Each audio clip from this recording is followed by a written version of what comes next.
Hi, this is Grandpa Lance at Grandpa Lance's blog. Today I'd like to go over a little bit about the vocal chain on your lead vocals in your recordings. Usually when you're recording these kind of things, you really want to get the best sound you can from the mic and from your interface. However, there are times when that's not really possible. But let's go ahead and go over a few things, a few tips as far as getting your vocals down or into your computer first. One of the things you want to do is make sure that your mic is got the best quick cable going into your interface and the best mic technique from your vocalist. Following that, once you've gotten into your, let's back up. At your interface, some of your interfaces actually have a low cut on them. That you need to go ahead and engage to take out some of the rumble and the bumps, those kind of things out immediately. Okay. Going into your computer or into your software, your DAW, there's a few things that you should do also. One of those things is to engage a gate. Now, let's go ahead and disengage mine here. And you hear all that noise from the computer. And now you don't. So you need to boost that up so you can knock some of that noise out.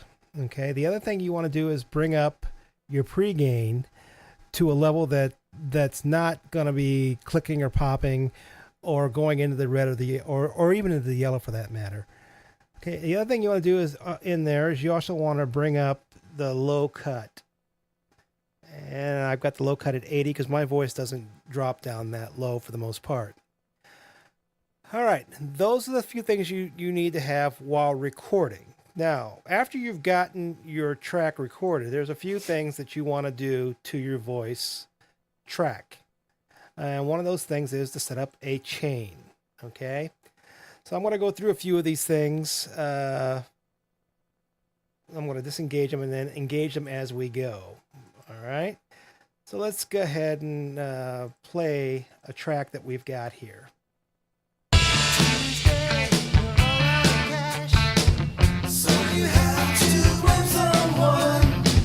Now you'll notice that there's a few problems with this. I've engaged the gate, so the noise that was on that track from the computer, from the mic in, it's another filter to try and knock out additional bits of noise. Okay, so that's in place. What is this Q1? Well, this is Wave's EQ. And again, you see that I've taken out, and this is what a low cut looks like. Okay, or a high pass, or sometimes called. And I've reduced the gain on it, and I did it at 223 hertz. And that's somewhat high for most male voices. Most male voices could go probably into the 150, so you could bring it down to 150, but I didn't on this one. And let's go ahead and play and see.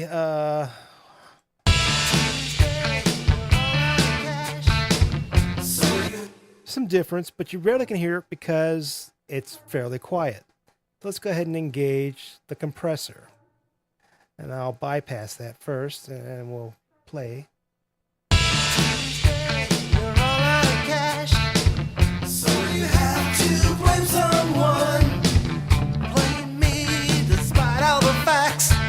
As you can see, the compressor adds, it compresses the signal down so it's more focused. And in being more focused, it seems like it's louder, although it's not really louder. It's just more compressed and in place, more in your face at that point. So you want to follow up these two with a compressor. Now, following your compressor, you probably want to add a DS. As you can hear, my voice has got a lot of S's in it. Let's go ahead and play this.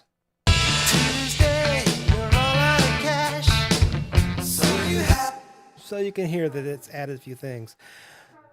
Following that, then you want to go ahead and add an EQ. Now, make sure at this point that you are not overloading your signal. Let's take a look at your signal. It's still a little lower than what it was before. But each step, each VST effect adds volume. So you need to, as you notice here, I've got it down to negative 2.7, taking away some of the loudness so it doesn't pop and click at some later point. And you can see, let's go back. Let's look at my EQ on this. As you can see, I've cut everything, or a lot, below 200 hertz. And I've done some boost at 450 and some boosts primarily above 4K. I've added in some presence. And most voices can really use that extra presence. All right, following that, then I go ahead and add in another compressor. Blame me despite all the facts. It's all been said and done, but here it comes. As you can see, that adds more focus and brings it closer to the front of the mix, but not too far in front that it overbears the rest of the music. Okay, so this is the basic part. Now, this is where it becomes something more of taste and style versus necessity. Let's go ahead and deal with the reverb first. All right, I've added a reverb on my voice at this point in this song. Let's go ahead and take the bypass out. Tuesday, you're all out of cash, so you have to blame someone. Blame me despite all the facts. So the reverb gives you more of a room sound. You as a preference, I prefer that room sound. You can leave that out, and it gives a more dry sound, much like my voice is now. Okay. So that's your reverb. Now let's back up one more step on the reverb. Reverbs on voices, as I said, are a matter of taste. Most people use a plate reverb, but you want to listen to the voice by itself. Let's go ahead and do that. Without the music, if it sounds overbearing without the music, then it's too much. Let's go ahead and click these out. Tuesday, you're all out of cash, so you have to blame someone. Blame me despite all the facts. It's all right, so you get the gist of it. Let's go ahead and add this back in. All right, now let's go ahead and go to delays. Now, delays on a voice really is a matter of preference. If you've ever listened to a Led Zeppelin album, you'll hear those delays. Let's go ahead and go through this a little bit. Let's play it with the delays on there.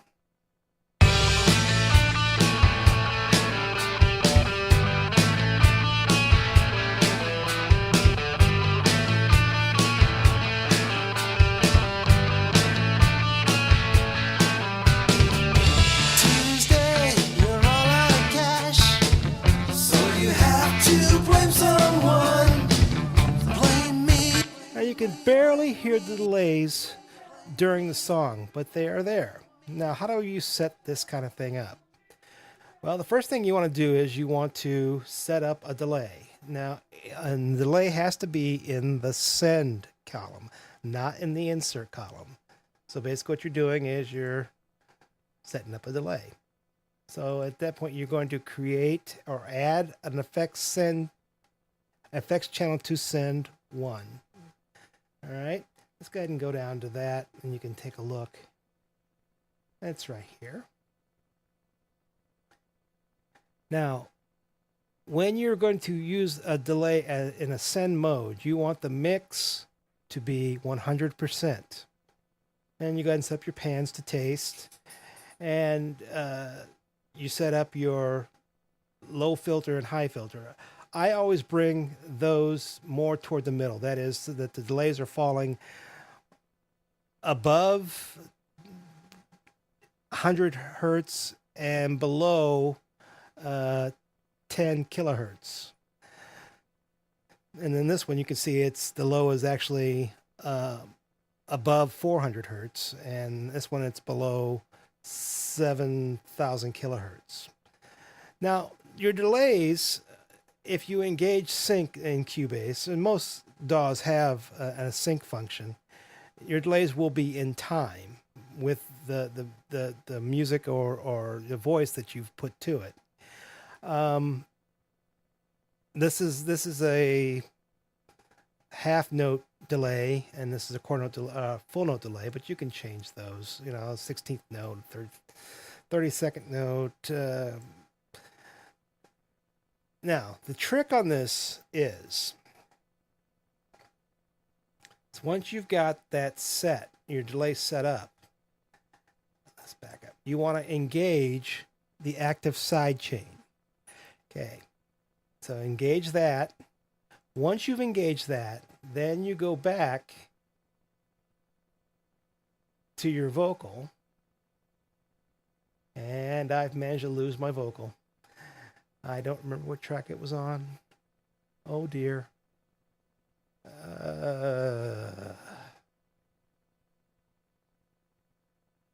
I believe it was.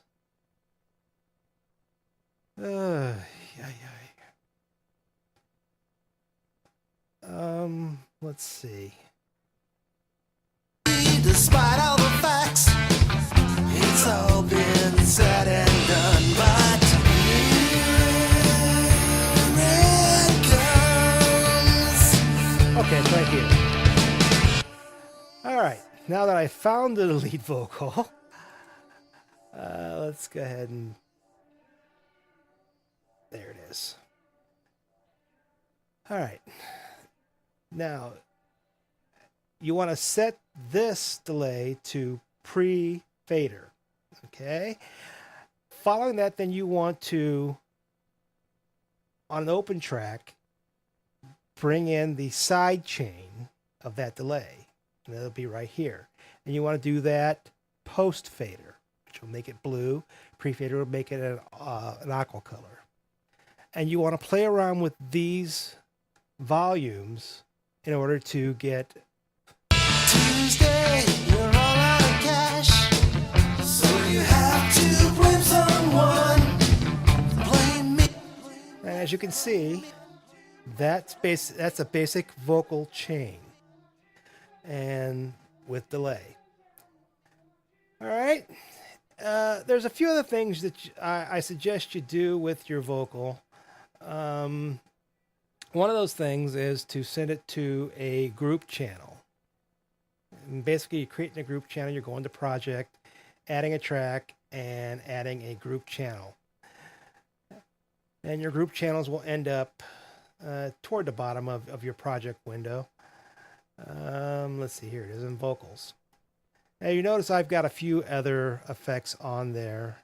An additional reverb, and a brick wall limiter. But at this point is where you want to add in any sort of esoteric things that you're going to automate. For instance, if you were going to bring in, say, a phaser or a flange for a certain part, and then you'd automate that. All right, I hope that this has been helpful. This has been Grandpa Lance at Grandpa Lance's blog. Thanks. I can't seem to change.